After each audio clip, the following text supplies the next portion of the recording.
Meta's VR headset okay for 10-year-olds. Meta will soon officially permit users as young as 10 to use its MetaQuest 2 and 3 VR headsets if their parents say it's okay anyway.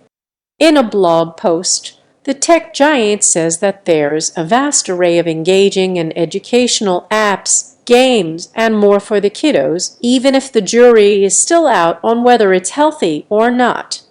Just in time for Roblox. The new parent-managed Meta accounts will require mom or dad's approval to begin with, and parents will be able to control which apps preteens use and set time limits. If you want to take part, most of the info you'll need will be available in the Family Center part of your account. Regarding data collection, the company says we will use information we collect about 10, 11, and 12-year-olds through our MetaQuest products to deliver an age-appropriate experience. We do not serve ads to this age group.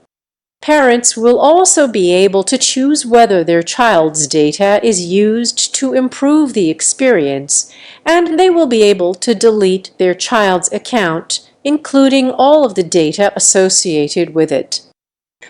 Hopefully, they actually delete it when you ask, unlike some huge tech companies that save kids' data. The FTC is watching. It's up to every parent to make the choice of whether VR is appropriate for their kid, of course. And when I say the jury's out, it really is that there just aren't enough independent studies of kids using modern headsets. To its credit, Meta provides a document mentioning many of the potential hazards of VR, from the fact that the helmets are much heavier for a small child than an adult to the potential for eye strain and nausea. All the sections, however, end in Meta saying something along the lines of "but we found no evidence that this is harmful." I am not saying they are being untruthful here, but the company hasn't exactly built up a reputation of trustworthiness when it comes to how its products affect people negatively. Perhaps the scariest thing mentioned is the potential erosion or delay of a child's reality distinctions. What a phrase! Of course, at a young age, reality and fantasy do tend to blur together.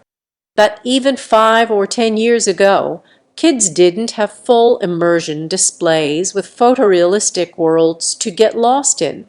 If you decide to let your kid experience VR, cool. Could be a really fun experience for everyone involved, because VR can be awesome. But even adults can have negative effects almost immediately, let alone from prolonged exposure. Talk to your kid and be careful about how long and how seriously they engage with this technology. When even Meta is telling you there are risks, listen.